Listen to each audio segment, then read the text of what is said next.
अथक धूप के नीचे राघव, एक बेसहारा किसान, निर्दयी धरती के खिलाफ थकाऊ लड़ाई लड़ता है। पसीने की हर बूंद उसके संघर्ष का प्रमाण है। उसका चेहरा थकावट और शांत निराशा का कैनवास है। खेत में खुदाई करते समय राघव को एक मिट्टी का घड़ा मिलता है, जो एक चमत्कारी जिन्न के रहस्यमय उद्भव का वादा करता है। एक पल में जिन्न के रहस्यमय शब्द हवा में गूंजते हैं, मैं तुम्हें सब कुछ देने का वादा करता हूं, लेकिन लालच करने पर सब कुछ छीन लूंगा। राघव की साहसिक इच्छा उसकी विनम्र हस्ती को समृद्धि में बदल देती है, क्योंकि ग्रामीणों की विस्मित आंखों के सामने एक भव्य घर, झिलमिलाता सोना और हरे भरे खेत साकार हो जाते हैं। गांव वालों के विस्मय के बीच राघव का हृदय लालच के आगे झुक जाता है। उसकी नई संपत्ति केवल और अधिक की अतृप्त इच्छा को बढ़ावा देती है। राघव के महल में राघव की आवाज गूंजती है।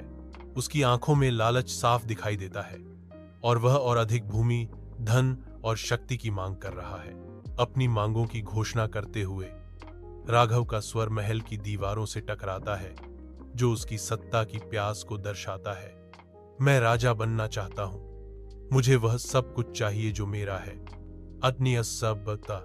एक चेतावनी भरी छाया में जिन्न की आवाज गूंजती है, राघव को उसकी शर्तों के उल्लंघन की याद दिलाती है।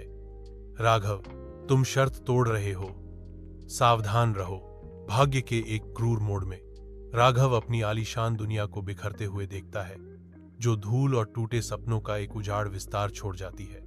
एक बार फिर एक विनम्र किसान बनने को मजबूर। राघव का चेहरा पछतावे की अमिट रेखाओं से अंकित है, जो उसके अप्रत्याशित पतन का एक स्पष्ट प्रमाण है।